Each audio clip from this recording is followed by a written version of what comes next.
Hello everyone. Welcome back to Financial Literacy 101.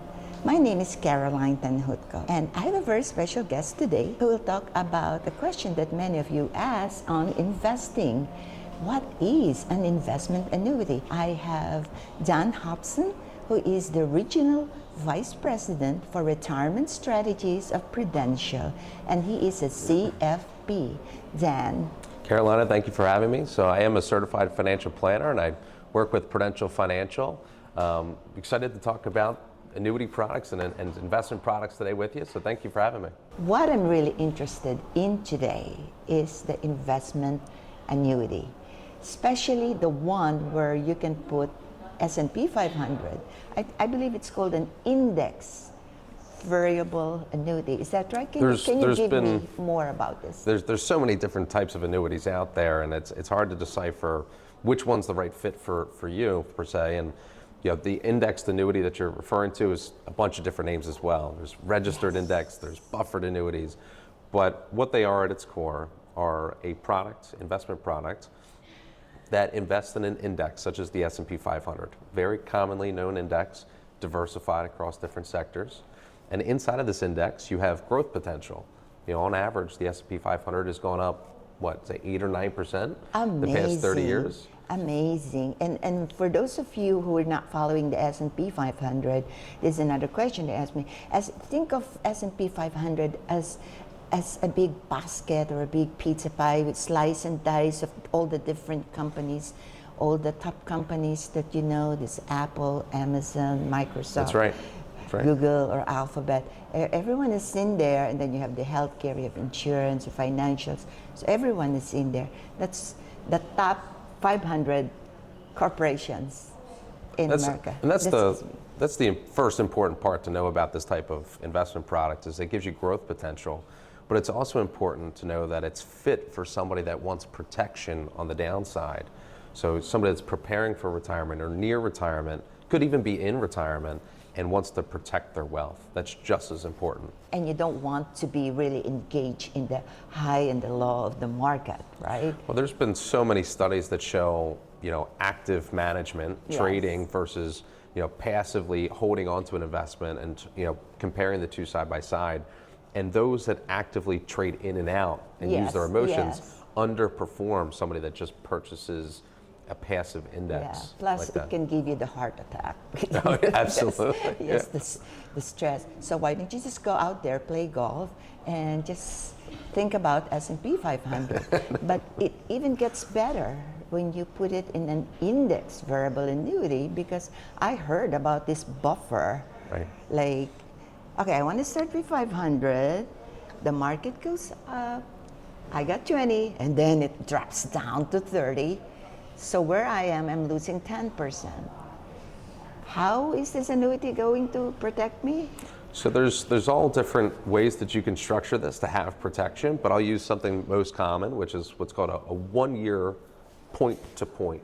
Point-to-point, right? So you start today, that's the starting point, and it ends 1 year from now. 1 year, okay. So we look at the index over that period of time. If the index is positive, your money grows. But if the index goes down over that 1 year point-to-point, there's protection against that loss. And so your question maybe is, how much protection? Yes, right? There's such thing as the buffer, which is like 10% below. Does it mean it drops 10%? I don't have to worry about it?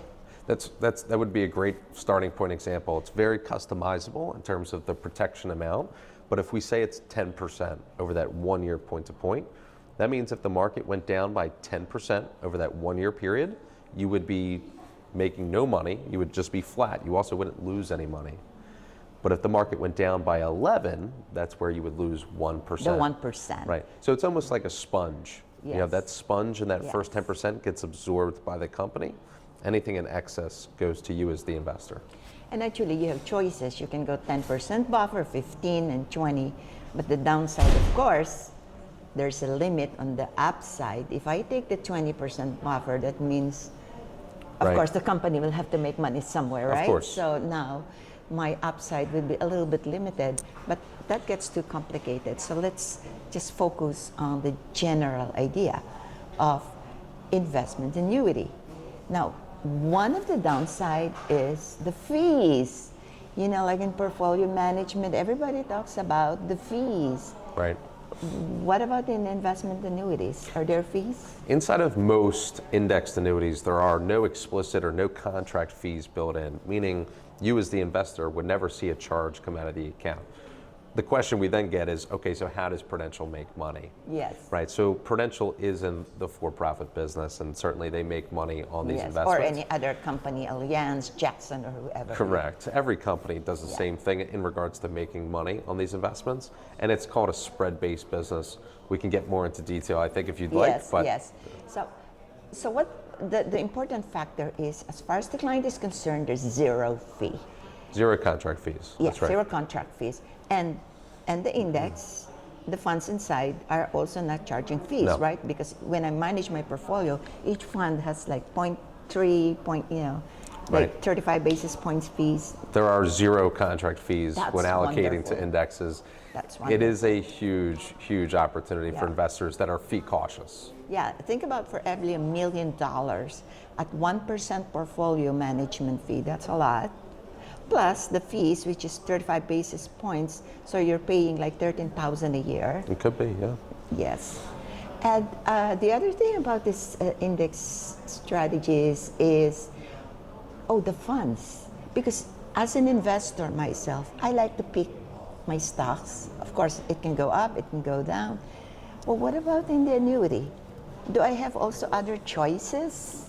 The S&P 500 is the most common, but there are other choices. So the S&P 500 is mostly large companies, but we can also invest in small companies or focus on certain sectors of the economy like technology or innovation type companies. Like NASDAQ 100. Like the do you have NASDAQ those? 100.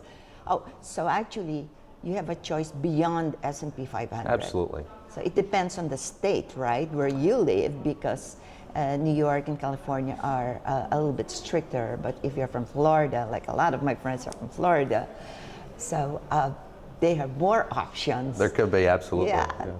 I heard about this AB 500. Is it almost the same as the S&P 500? It's very similar. They have small differences, usually in terms of the rates on the upside and the different downside protection offerings, but very similar, more actively managed type of More active. index. So that means performance-wise, it's performing a little bit better? It depends on the different cycle. We can't guarantee future performance, but True, we never guarantee future performance, yes. So let's leave it at that. Thank you. My name is Caroline Tanhutco. Until the next edition of Financial Literacy 101. And thank you, Jan. it's my pleasure. Thanks for having me.